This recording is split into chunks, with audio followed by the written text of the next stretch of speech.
ಮಧ್ಯಪ್ರಾಚ್ಯದ ಯುದ್ಧದ ಜ್ವಾಲೆ ಕರಾವಳಿಯ ಧಾರ್ಮಿಕ ಕ್ಷೇತ್ರಗಳ ಮೇಲೂ ಪರಿಣಾಮ ಬೀರತೊಡಗಿದೆ. ಅನಿಲ ಪೂರೈಕೆಯಲ್ಲಿನ ವ್ಯತ್ಯಯ ಹಾಗೂ ಬೆಲೆ ಏರಿಕೆಯಿಂದಾಗಿ ಪುತ್ತೂರಿನ ಐತಿಹಾಸಿಕ ಶ್ರೀ ಮಹಾಲಿಂಗೇಶ್ವರ ದೇವಸ್ಥಾನದಲ್ಲಿ ಈಗ ಅಡುಗೆಗಾಗಿ ಮತ್ತೆ ಕಟ್ಟಿಗೆಯನ್ನು ಬಳಸಲು ನಿರ್ಧರಿಸಲಾಗಿದೆ. ಪುತ್ತೂರು ಮಹಾಲಿಂಗೇಶ್ವರ ದೇವಸ್ಥಾನದಲ್ಲಿ ಪ್ರತಿದಿನ ಸರಾಸರಿ 3,000ಕ್ಕೂ ಅಧಿಕ ಭಕ್ತರಿಗೆ ಅನ್ನದಾನ ನಡೆಯುತ್ತದೆ. ಇದಕ್ಕಾಗಿ ನಿತ್ಯ 4 ರಿಂದ 5 ಗ್ಯಾಸ್ ಸಿಲಿಂಡರ್ಗಳು ವ್ಯಯವಾಗ್ತಾ ಇದ್ವು. ಆದರೆ ಪ್ರಸ್ತುತ ಯುದ್ಧದ ಹಿನ್ನೆಲೆಯಲ್ಲಿ ಸಿಲಿಂಡರ್ ಪೂರೈಕೆಯಲ್ಲಿ ವ್ಯತ್ಯಯ ಉಂಟಾಗಿದ್ದು ಬೆಲೆಯು ಗಗನಕ್ಕೇರ್ತಾ ಇದೆ. ಈ ಸವಾಲನ್ನು ಎದುರಿಸಲು ದೇವಸ್ಥಾನದ ವ್ಯವಸ್ಥಾಪನಾ ಸಮಿತಿಯು ಈಗ ಕಟ್ಟಿಗೆ ಒಲೆಗಳನ್ನು ಸಿದ್ಧಪಡಿಸಿ ಆಹಾರ ತಯಾರಿಕೆಯನ್ನು ಆರಂಭಿಸಿದೆ.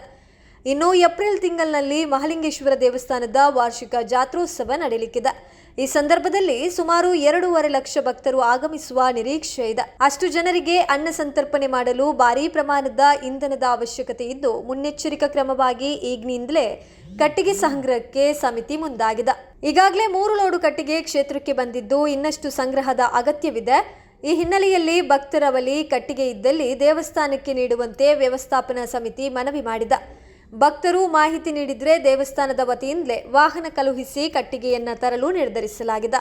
ಯುದ್ಧದಿಂದಾಗಿ ನಮಗೆ ಗ್ಯಾಸ್ ಸಿಲಿಂಡರ್ ಬೆಲೆ ಗ್ಯಾಸ್ ಸಿಲಿಂಡರ್ ಸಿಕ್ಕುವುದಿಲ್ಲ, ಅಡಿಗೆ ಗ್ಯಾಸ್ ಆದರೂ ಸಿಕ್ಕಿದ್ದಕ್ಕೆ ಬೆಲೆ ಜಾಸ್ತಿ ಆಗಿದೆ. ಮೊನ್ನೆ ನಾವು ಕೊಂಕಣ್ ಗ್ಯಾಸ್ನವರಿಂದ 10 ಸಿಲಿಂಡರ್ ತರಿಸಿದ್ದೇವೆ.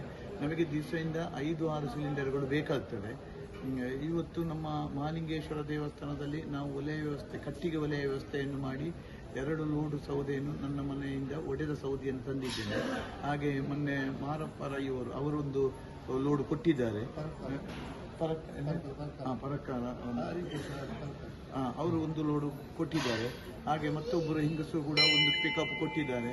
ಇವತ್ತೊಬ್ಬರು ಬಂದು ಅದನ್ನು ಒಡೆದು ಕೊಡುವ ಕೆಲಸ ನನ್ನ ಮಿಷನಿಂದ ಅಂತ ಹೇಳಿ ಮಿಷನ್ ಅನ್ನು ಕೊಟ್ಟಿರುತ್ತಾರೆ. ಹಾಗೆ ಇನ್ನೂ 2-3 ಜನ ಭಕ್ತರುಗಳು ಹೇಳಿದ್ದಾರೆ ನಾವು ಕಟ್ಟಿಗೆ ಕೊಡ್ತೇವೆ ಅಂತೇಳಿ. ಹಾಗೆ ನಾವು ಅದಕ್ಕೆ ಬೇಕಾದ ಜನ ಮತ್ತು ಬೇಕಾದ ಪಿಕಪ್ ಲೋಡ್ ಲೆಕ್ಕದಲ್ಲಿ ಲಾರಿಯ ವ್ಯವಸ್ಥೆಯನ್ನು ಕೂಡ ಮಾಡಿದ್ದೇವೆ. ಇನ್ನು ಎಲ್ಲ ಈಗ ನಿನ್ನೆಯಿಂದ ಅಡುಗೆ ನಾವು ಹೊರಗೆ ಮಾಡಿದ್ದೇವೆ.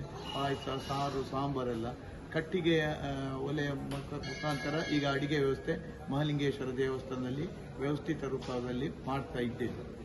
ಏನು ಕಟ್ಟಿಂಗ್ ಅಲ್ಲ, ಈಗ ಗ್ಯಾಸ್ ಸಿಕ್ಕುವುದಿಲ್ಲ. ಅದು ಮತ್ತೆ ಗ್ಯಾಸಿನ ಬೆಲೆ ನೋಡಿ, ಈಗ 17 kgಗೆ 2,450 ಪುನಃ ಏರ್ತಾ ಇದೆ. ಇದು ನಮಗೆ ಅಸಲಾಗ್ಲಿಕ್ಕಿಲ್ಲ. ದಿವಸಕ್ಕೆ 6-7 ಸಿಲಿಂಡರ್ ಬೇಕೀಗ.